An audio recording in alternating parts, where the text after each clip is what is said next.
హల్లెలూయా. సమస్తమైన మహిమ ప్రభావములు ప్రభు అయిన యేసుక్రీస్తుకి కలుగును గాక. ఆమేన్.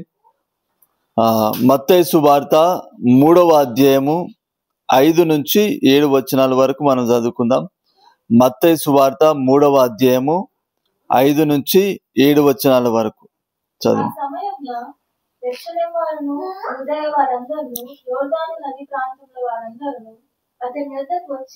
తమ పాపమును ఒప్పుకొనుచు యోర్దాను నదిలో అతని చేత బాప్తిసం పొందుచుండెను.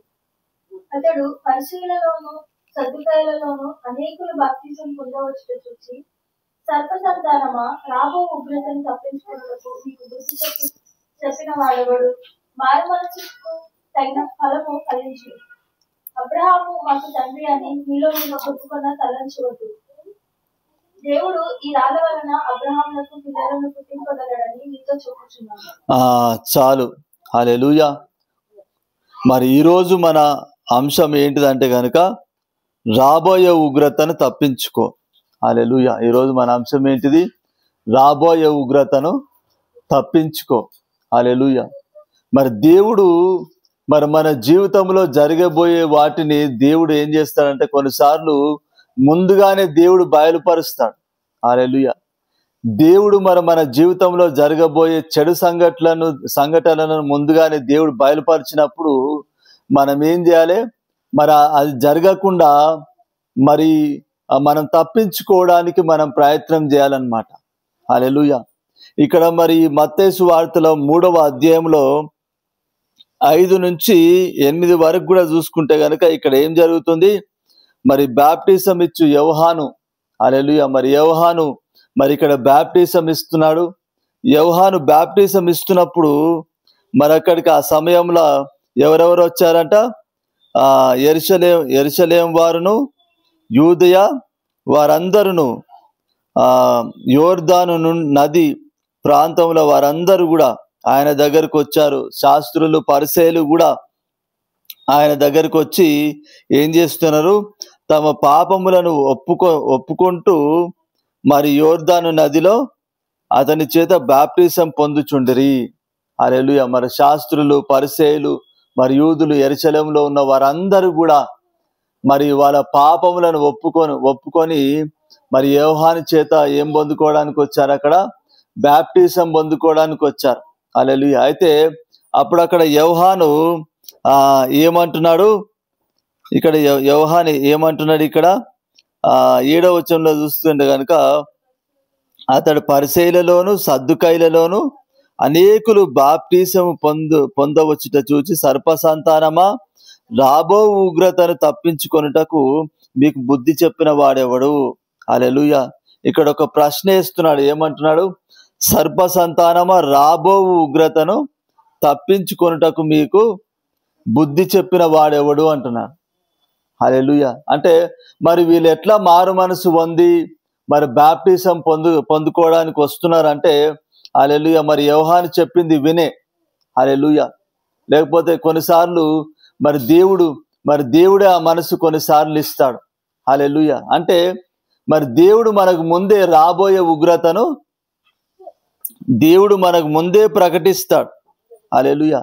రాబోయే ఉగ్రతను దేవుడు మనకు ప్రకటించినప్పుడు మనం ఏం చేయాలి? మనము హల్లెలూయా ఆ ఉగ్రత నుంచి ఎట్లా తప్పించుకోవాలో మనము ఆ ప్రయత్నం చేయాలన్నమాట. హల్లెలూయా. ఆ ఉగ్రత నుంచి తప్పించుకోవడానికి మరి మనము మరి మార్గం వెతకాలి. హల్లెలూయా. మరి లోకం అంతటికి రాబోయే ఉగ్రత ఏంటిది? 7 ఏళ్ల శ్రమల కాలము, తర్వాత అగ్నిగుండము. హల్లెలూయా. మరి లోకానికి రాబోయే ఉగ్రత. హల్లెలూయా. మరి ఇక్కడ యోహాను దగ్గర బాప్టిజం తీసుకోవడానికి వచ్చిన వాళ్ళందరూ కూడా మరి ఆ రాబోయే ఉగ్రతను తప్పించుకోవడం కోసం ఏం చేశారు? మరి వారు మారు మనసు పొంది మరి వారి పాపములను ఒప్పుకొని ఇక్కడ బాప్టిజం తీసుకుంటున్నారు. హల్లెలూయా. అంటే మరి కొన్నిసార్లు దేవుడు మనకెందుకు మరి కొన్నిసార్లు ఇప్పుడు బైబిల్లో దేవుడు మనకు జరగబోయేటి దేవుడు మనకు బయలుపరిచేశాడు. హల్లెలూయా. 7 ఏళ్ల శ్రమల కాలము, తర్వాత అగ్నిగుండం అనేది ఉందని దేవుడు మనకు బయలుపరిచాడు. హల్లెలూయా. కాబట్టి ఇప్పుడు మనం ఏం చేయాలి? మనము హల్లెలూయా ఆ 7 ఏళ్ల శ్రమల కాలం నుంచి తప్పించుకోవడానికి మనం చూడాలి. హల్లెలూయా. మరి బైబిల్లో చూసుకుంటే ఒక ముగ్గురు రాజులకి దేవుడు, బైబిల్లో చూసుకుంటే దేవుడు మరి ముగ్గురు రాజులకి వాళ్ళ జీవితాల్లో జరగబోయే మరి ఆ చెడు సంఘటనల గురించి దేవుడు ముందుగానే బోధించాడు. హల్లెలూయా. అయితే దాని నుంచి ఎట్లా తప్పించుకోవాలో కూడా బోధించాడు. హల్లెలూయా. అయితే ఒక రాజు మాత్రం తప్పించుకున్నాడు, ఇద్దరు రాజులు మాత్రం తప్పించుకోలేకపోయారు. హల్లెలూయా. అది ఎవరంటే కనుక, తప్పించుకున్న రాజు ఎవరంటే మరి ఫరో రాజు. హల్లెలూయా. తప్పించుకోని రాజులు ఎవరంటే హిజ్కియా రాజు, తర్వాత నెబుకద్నెజర్ రాజు. హల్లెలూయా. తప్పించుకోని రాజులు ఎవరు? హల్లెలూయా. హిజ్కియా రాజు, తర్వాత నెబుకద్నెజర్ రాజు. రెండవ రాజుల గ్రంథము 20వ అధ్యాయము 12 నుంచి 21 వచనం మనం చూసుకుంటే గనుక, రెండవ రాజులు 20వ అధ్యాయము 12 నుంచి 21. రాజైన హిజ్కియా యొద్దకు వచ్చి, ఆ మనుష్యులు ఏమనిరి? నీ యొద్దకు ఎక్కడి నుండి వచ్చిరి అని అడగగా, హిజ్కియా, బబులోను దూరదేశం నుండి వారు వచ్చి ఉన్నారని చెప్పాను. నీ ఇంటిలో వారు ఏమీ చూచిరని అతన్ని అడగగా, హిజ్కియా, నా పదార్థములలో దేనిని మరుగు చేయక నా ఇంటిలోనున్న సమస్తమును నేను వారికి చూపించి ఉన్నాను అన్నాడు. అంతటి యెషయా హిజ్కియాతో ఇట్లా అనెను, యెహోవా సెలవిచ్చిన మాట వినుము. వచ్చు దినములలో ఏమీ మిగలకుండా నీ నగరనందున్న సమస్తమును నేటి వరకు నీ పితరులు సమకూర్చి దాచిపెట్టిన దంతయును బబులోను పట్టణమునకు ఎత్తుకొని పోబడునని యెహోవా సెలవిస్తున్నాడు. మరియు నీ గర్భమందు పుట్టిన నీ పుత్ర సంతును బబులోను రాజు నగరనందు నపుంసకులుగా చేటకై వారు తీసుకొని పోవుతారు. అందుకు హిజ్కియా, నువ్వు తెలియజేసిన యెహోవా ఆజ్ఞ చొప్పున జరుగుట మేలే. నా దినములలో సమాధానము సత్యము కలిగిన ఎడల మేలే గదా అని యెషయాతో అనెను. హిజ్కియా చేసిన ఇతర కార్యములను గూర్చియు అతని పరాక్రమం అంతటిని గూర్చియు, అతడు కొలను తవ్వించి కాలువ వేయించి పట్టణంలోనికి నీళ్లు రప్పించిన దానిని గూర్చియు యూదా రాజుల వృత్తాంతముల గ్రంథమందు రాయబడి ఉన్నది. హిజ్కియా తన పితరులతో కూడా నిద్రించగా అతని కుమారుడైన మనష్షే అతనికి మారుగా రాజాయను. చాలు. హల్లెలూయా. మరి ఈ అధ్యాయంలో ఏం జరుగుతుందంటే, మరి హిజ్కియా రాజుకు మరి మరణకరమైన రోగం వచ్చింది. అయితే మరి ఈ అధ్యాయంలో 1 నుంచి 11 వచనాల వరకు కూడా మనం చూసుకుంటే కనుక, మరి హిజ్కియా రాజును మరి దేవుడు మరి ఏమని హెచ్చరిస్తాడు యెషయా ప్రవక్తతోటి, మరి నువ్వు మరణించబోతున్నావు కాబట్టి నీ ఇల్లు చక్కబెట్టుకో అని చెప్పి మరి యెషయా ప్రవక్త వెళ్ళిపోతున్నప్పుడే మరి హిజ్కియా రాజు గోడ తట్టు తిరిగి మరి ప్రార్థన చేసినప్పుడు మరి దేవుడు ఏం చేస్తాడు, మళ్ళా యెషయా ప్రవక్తను పంపించి నువ్వు స్వస్థత పొందుకుంటావు, నువ్వు ఇంకా 15 సంవత్సరాలు నువ్వు బ్రతుకుతావు మరి అని చెప్పి, మరి అంజూరపు ఆకుల ముద్దతోటి మరి యెషయా ప్రవక్తతో దేవుడు ఏం చేయించాడంటే ఆ పుండు మీద మరి పెట్టించి స్వస్థపరిచాడు. అయితే మరి ఇక్కడ 12వ వచనం నుంచి కూడా మనం చూసుకుంటే గనుక, మరి హిజ్కియా రాజు రోగిగా ఉన్నప్పుడు జరిగిన సంఘటన రాయబడి ఉంది. హల్లెలూయా. హిజ్కియా రాజు రోగిగా ఉన్నప్పుడు మరి బబులోను రాజైన బలదాను కుమారుడైన బెరోదగ్బలదాను అనే మరి రాజు ఏం చేసిండంటే, హిజ్కియా రాజు రోగిగా ఉన్నాడని చెప్పి విని మరి చూడ్డానికి మరి చూసి రావడానికి మరి కొంతమంది సేవకులను పంపించాడు అనమాట. హల్లెలూయా. ఆయన పత్రికలు పంపించాడు, మరి కానుకలు కూడా మరి హిజ్కియా రాజుకు పంపించాడు. అయితే మరి హిజ్కియా రాజు దగ్గరికి మరి ఆ రాజు సేవకులు హిజ్కియా రాజు దగ్గరకు వచ్చినప్పుడు హిజ్కియా రాజు ఏం చేశాడు, తన నగరంలో ఉన్నదంతా కూడా, తన ఇంట్లో ఉన్నదంతా కూడా, ఆయన సంపాదించినంతా కూడా చూపించాడు అనమాట. హల్లెలూయా. అయితే తర్వాత మరి యెషయా ప్రవక్త వచ్చి మరి వాళ్ళు వచ్చి ఏం చూశారని చెప్పి అడిగినప్పుడు హిజ్కియా రాజు ఏం చెప్తున్నాడు, మరి మన పట్టణంలో ఉన్నదంతా, ఇంట్లో ఉన్నదంతా కూడా చూపించాను, వారు చూశారని చెప్పి అంటాడు.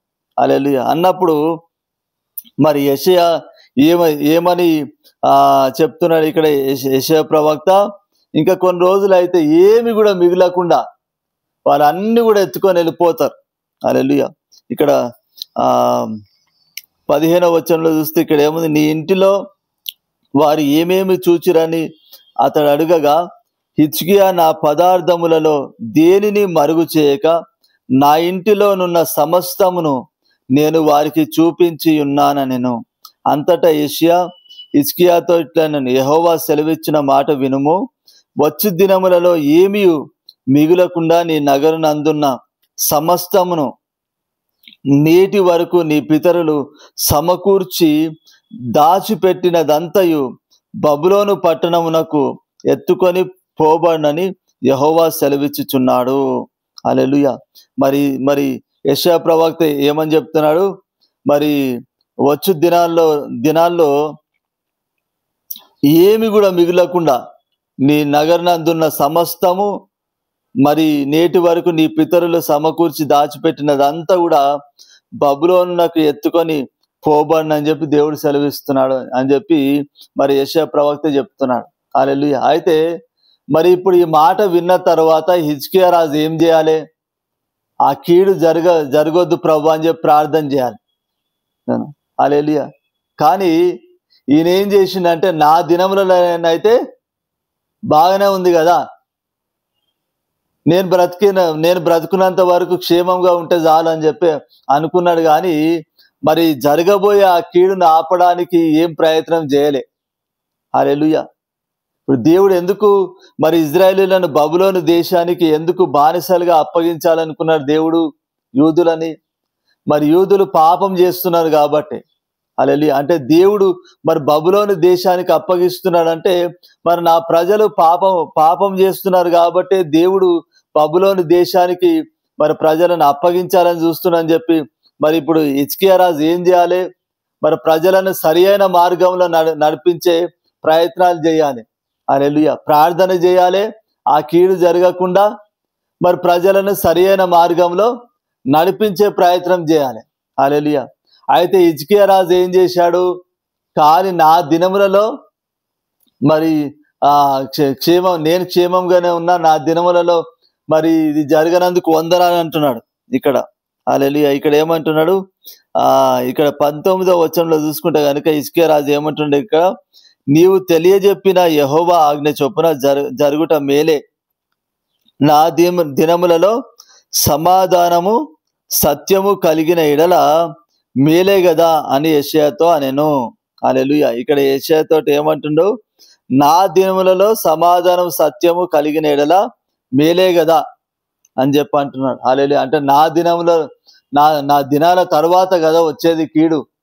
నా దినములలో నాకు సత్యము నాకు సమాధానం కలిగి ఉంటే అది మంచిదే అని చెప్పి అనుకుంటున్నాడు. కానీ మరి ఆయన వంశానికి, ఆయన దేశానికి రాబోయే ఉగ్రత నుంచి తప్పించడానికి ఏం ప్రయత్నాలు చేయట్లేదు.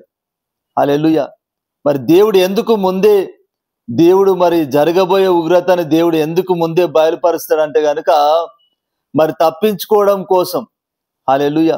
ఒకవేళ మనం మారు మనసు పొందేది ఉంటే మారు మనసు పొందాలి, లేకపోతే ప్రార్థన చేయాలి. హల్లెలూయా. యేసు ప్రభు కూడా ఏం చెప్పాడు?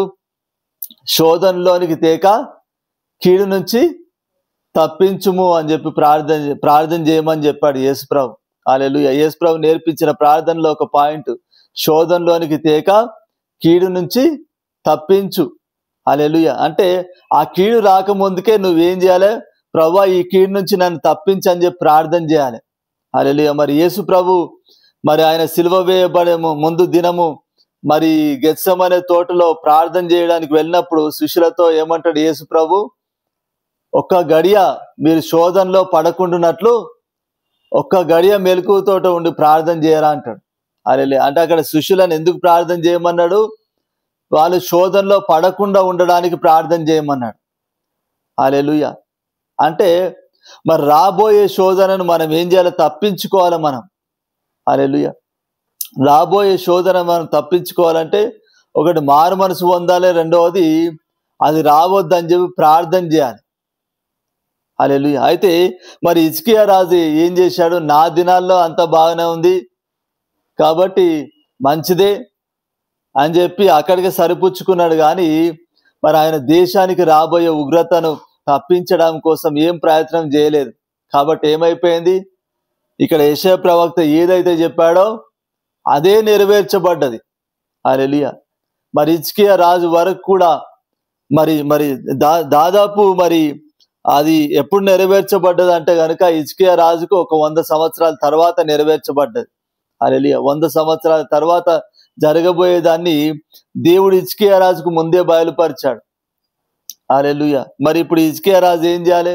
ప్రార్థన చేయాలి. దేవా, నా దేశానికి ఎలాంటి కీడు కూడా రావద్దు ప్రభా అని చెప్పి ప్రార్థన చేయాలి. హల్లెలూయా. మరి ప్రజలను మరి సరైన మార్గంలో, దేవుని మార్గంలో నడిపించే ప్రయత్నం చేయాలి. అయితే మరి ఏం చేశాడు ఈ రాజు? నా కాలంలో అంత బాగానే ఉంది అని చెప్పి అనుకున్నాడు, అంతే. హల్లెలూయా. దాన్ని బట్టి దేవుని స్తుతించాడు. కానీ మరి ఆయన దేశానికి జరగబోయే మరి ఉగ్రత నుంచి తప్పించడానికి ఏం ప్రయత్నాలు చేయలేదు, ప్రార్థన చేయలేదు. హల్లెలూయా. మరి ఫరో రాజు ఉన్నాడు. హల్లెలూయా. ఫరో రాజుకు కూడా దేవుడు ఏం చేశాడు? జరగబోయేది చూపించాడు. హల్లెలూయా. 7 బక్క చిక్కిన ఆవులు 7 బలిసిన ఆవులను మృంగేసినాయి అంట. హల్లెలూయా. 7 పీల వెన్నులు 7 మంచి వెన్నులను తినేసినాయి అంట. హల్లెలూయా. అంటే మరి ఆయనకు వచ్చిన కళకు అర్థం ఏంటిది? 7 సంవత్సరాలు సమృద్ధిగా పంట పండుతుంది, 7 సంవత్సరాలు మరి కరువు కాలం వస్తుందని చెప్పి దేవుడు ముందే ఫరో రాజుతో దేవుడు ముందే చూపించాడు. హల్లెలూయా. అయితే మరి ఇప్పుడు దానికి అర్థం, మరి ఆ దర్శనానికి అర్థం ఎవరు చెప్పారు? మరి యోసేపు ఆ దర్శనానికి అర్థం చెప్పాడు. హల్లెలూయా. చెప్పడంతో మరి రాజు ఏమంటాడు అంటే, నువ్వే అది చూసుకో అంటాడు. హల్లెలూయా. నువ్వే ఆ కళకు అర్థం చెప్పినావు కాబట్టి నువ్వే ఆ కీడు నుంచి మరి నువ్వే తప్పించగలవు అని చెప్పి యోసేపుకు అప్పగించినందుకు ఏమైపోయింది? ఆ రాజు కరువు కాలంలో కూడా మంచి ఆహారం తిన్నాడు. హల్లెలూయా. కరువు కాలంలో కూడా మంచి ఆహారం తిన్నాడు రాజు. హల్లెలూయా. అంటే మరి ఆ కరువు కాలంలో అంత శ్రమ అనుభవించకుండా మరి ఆయన తప్పించుకున్నాడు. హల్లెలూయా. మరి హిజ్కియా రాజు ఆయన తప్పించుకోలే. తర్వాత మరి బబులోను రాజు అయిన నెబుకద్నెజర్ రాజు కూడా మరి దేవుడు ఏం చూపిస్తాడు? ఒక దర్శనం చూపిస్తాడు దేవుడు. హల్లెలూయా. ఒక పెద్ద చెట్టు కనిపిస్తుంది. ఆ చెట్టు పైన మరి అనేక రకాల మరి పక్షులు వచ్చి ఆ చెట్టు పైన మరి నివాసం చేస్తాయి. అయితే ఆకాశం నుంచి ఒక స్వరము మరి వినబడుతుంది. హల్లెలూయా. ఏమని వినబడుతుంది అంటే గనక, మరి చెట్టును నరికేయుడు గాని, మొద్దు నుండనీయుడు గాని మరి కొమ్మలను నరికేయండి అని చెప్పి ఒక స్వరం వినబడుతుంది. హల్లెలూయా. సర్వోన్నతుడైన దేవుడు మరి ఎవరికి రాజ్యం నియమించాలనుకుంటాడో వాళ్ళకే ఇస్తాడని చెప్పి నువ్వు తెలుసుకొని స్తుతించేంత వరకు నువ్వు 7 కాలాలు మరి పశువుగా గడ్డి మేస్తావు అని చెప్పి ఒక స్వరం వినబడుతుంది. హల్లెలూయా. అయితే ఆ దర్శనము అర్థం కాక దానియేలుతో ఆ దర్శనం గురించి చెప్తాడు రాజు. చెప్పినప్పుడు దానియేలు ఏమని చెప్తాడంటే, రాజా, ఆ చెట్టు మీరే. హల్లెలూయా. మరి ఆ చెట్టు పెద్దగా అయ్యి మరి ఆ చెట్టు కొమ్మల పైన అనేక రకాల పక్షులు వచ్చి వాళ్తున్నాయి అంటే దేవుడు మిమ్మల్ని మహాభివృద్ధి పరిచాడు, దేవుడు మిమ్మల్ని. అయితే మరి ఆ సర్వోన్నతుడైన దేవుడు మరి రాజ్యము ఎవరికి నియమిస్తాడో, మరి ఎవరికి నియమించాలనుకుంటాడో వాళ్ళకే నియమిస్తాడని చెప్పి తెలుసుకునేంత వరకు కూడా మరి 7 కాలాలు నువ్వు గడ్డి వలె మరి నీ రాజ్యం కొట్టివేయబడదు, కానీ మరి ఆ పశువు వలె గడ్డి మేస్తావు అని చెప్పి తర్వాత దానియేలు ఏం చెప్తాడంటే, రాజా, నువ్వు చేసిన పాపాలు మాని. హల్లెలూయా. ఇక్కడ ఉంటుంది చూడండి, దానియేలు గ్రంథము 4వ అధ్యాయము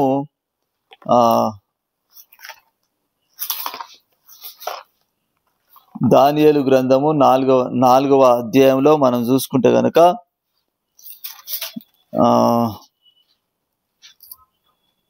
27, 28 2 వచనాలు. రాజా, నా యోచన నీ దృష్టికి అంగీకారం అవునుగాక. ఒకవేళ నీవు నీ పాపములు మాని నీతి న్యాయములను అనుసరించి నీవు బాధపెట్టిన వారి యందు రక్షణ వారి యందు కరుణ చూపిన యెడల నీకున్న క్షేమము నీకు నీదట నుండునని దానియేలు ప్రత్యుత్తరం ఇచ్చెను. పైన చెప్పినదంతయు రాజుకు నెబుకద్నెజరునకు సంభవించింది. 12 నెలలు గడిచిన పిమ్మట అతడు తన రాజధానియగు బబులోనులోని నగరునందు సంచరించుచుండగా రాజు, బబులోనును ఈ మహా విశాల పట్టణము నా బలాధికారమును నా ప్రభావ ఘనతను కనపరచుటకై నా రాజధాని నగరముగా నేను కట్టించినది కదా అని తనలో తాననుకుని. చాలు. హల్లెలూయా. మరి ఇక్కడ దానియేలు మరి ఆ కళకు అర్థం చెప్పి ఏమి హెచ్చరించిండు? రాజా, నా యోచన నీ దృష్టికి అంగీకారమగునుగాక. ఒకవేళ నీ పాపములు మాని నీతి న్యాయములను అనుసరించి నీవు బాధ పెట్టిన వారి యందు కరుణ చూపిన యెడల నీకున్న క్షేమము నీకిక మీదట నుండునని దానియేలు ప్రత్యుత్తరం ఇచ్చాను. దానియేలు ఏమని చెప్పాడు? రాజా, ఒకవేళ మరి నువ్వు చేసే పాపాలన్నీ కూడా మానేసి నువ్వు నీతి న్యాయములను అనుసరిస్తూ మరి నువ్వు ఎవరినైతే నువ్వు బాధ పెట్టినవో మరి వారి యందు నువ్వు కరుణ చూపిస్తే గనక నీకున్న క్షేమము నీకు ఇట్టనే ఉంటదని చెప్పి మరి రాజుకు దానియేలు హెచ్చరించాడు. హల్లెలూయా. ఆలోచన చెప్పాడు. అయితే మరి రాజు విన్నడా అంటే వినలేదు. హల్లెలూయా. సరిగ్గా 12 నెలలకు సరిగ్గా సంవత్సరానికి ఏమైంది? మరి ఆ రాజు కనిపించిన కళ మరి 100% నెరవేర్చబడ్డది. హల్లెలూయా. మరి తన నగరాన్ని చూసి, ఆహా, నా నగరాన్ని నేను ఎంత బాగా కట్టుకున్నా అని చెప్పి గర్విస్తున్నప్పుడే, మరి తనలో తాను అనుకుంటున్నప్పుడే మరి తన కలలో మరి స్వరమును విన్నట్టుగా మరి ఆకాశం నుంచి ఒక స్వరము మరి వినిపించింది. నువ్వు 7 కాలాలు మరి నువ్వు పశువుగా గడ్డి మేస్తావు అని చెప్పి మరి దేవుడు చెప్పాడు. హల్లెలూయా. మరి మరి అతనికి ఏ దర్శనం అయితే దేవుడు చూపించాడో ఆ దర్శనం 100% నెరవేర్చబడింది. ఎందుకు నెరవేర్చబడింది అంటే, హల్లెలూయా, మరి ఆ దర్శనం నెరవేర్చబడకుండా మరి దానియేలు చెప్పినట్టుగా ఆయన చేయలేదు. హల్లెలూయా. దానియేలు ఒక సొల్యూషన్ ఇచ్చాడు ఆ దర్శనము నెరవేర్చబడకుండా ఉండడానికి. మరి దానియేలు మరి రాజుకు సొల్యూషన్ ఇచ్చాడు. హల్లెలూయా. నువ్వు పాపము మానేసి ఎవరినైతే నువ్వు బాధ పెట్టినావో వారి పట్ల కనికరం చూపిస్తే గనక నీకు క్షేమం ఇట్టనే ఉంటది, ఇంకా ఈ దర్శనం నెరవేర్చబడదని చెప్పాడు. కానీ రాజు విన్నాడా అంటే వినలేదు. హల్లెలూయా. పాపం చేయడం మానేయలేదు. హల్లెలూయా. మరి ఆయన ఎవరినైతే బాధ పెట్టాడో మరి వారి పట్ల కనికరం చూపించలేదు, ఇంకా గర్వపడ్డాడు. కాబట్టి ఏమైపోయింది? ఆ రాజుకు కనిపించిన కళ అంతా కూడా 100% నెరవేర్చబడ్డది. హల్లెలూయా. అంటే దేవుడు మనకు ఎందుకు రాబోయే ఉగ్రత గురించి ముందే ఎందుకు బోధిస్తాడంటే దాని నుంచి తప్పించుకోవడం కోసం. హల్లెలూయా. ఇప్పుడు మనకు కూడా దేవుడు బోధించాడు. 7 ఏళ్ల శ్రమల కాలం గురించి బోధించాడు దేవుడు. హల్లెలూయా. 7 ఏళ్ల శ్రమల కాలంలో ఎట్లుంటదంట పరిస్థితి? యేసు ప్రభువు ఏం చెప్పాడు?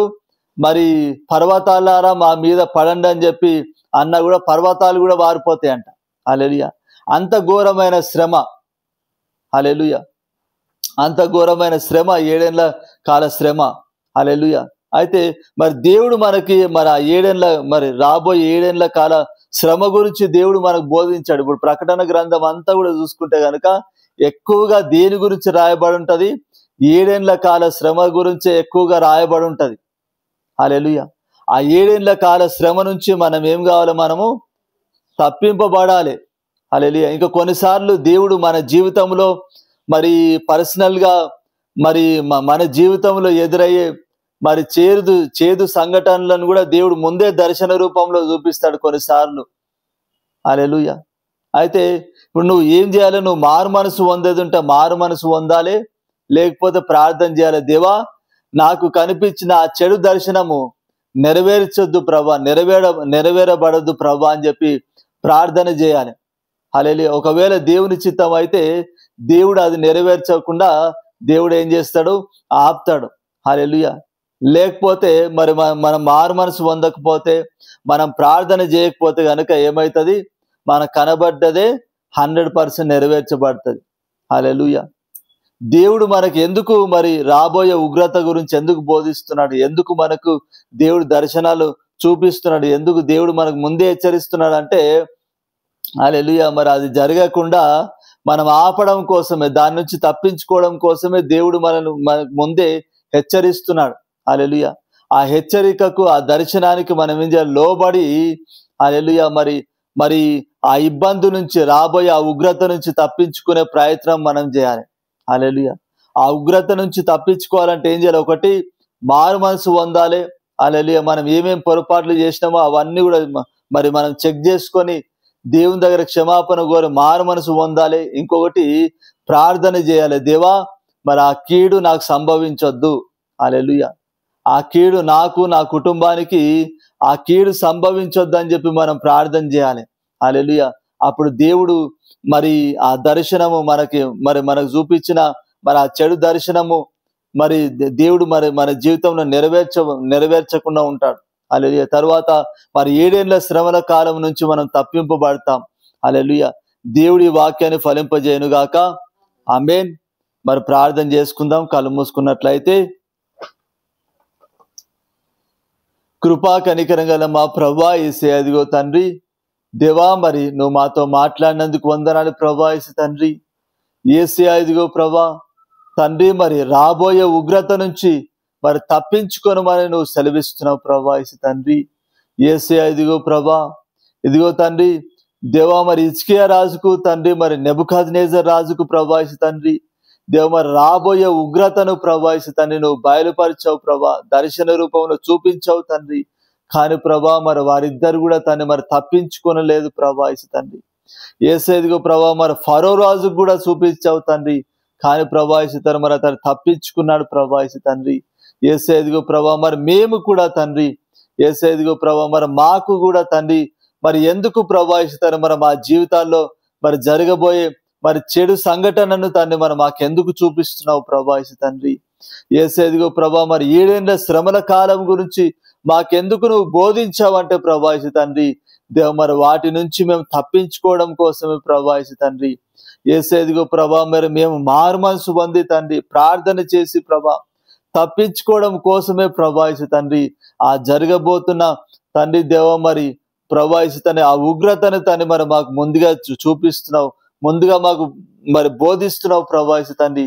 కాబట్టి ప్రభా, మరి మేము అందరం కూడా ప్రభా యేసు తండ్రి దేవా యేసు, ఇదిగో తండ్రి దేవ, మరి మారు మనసు పొంది ప్రభా యేసు తండ్రి దేవ, మరి ఆ ఉగ్రత రావద్దని చెప్పి, ఆ కీడు జరగొద్దని చెప్పి ప్రార్థన చేసి తండ్రి మేము తప్పించుకొని లాగునా మీరు సాయం చేయమని ప్రార్థిస్తున్నాం తండ్రి దేవా. యేసు నామమున ప్రార్థిస్తున్నాం తండ్రి. ఆమేన్, ఆమేన్.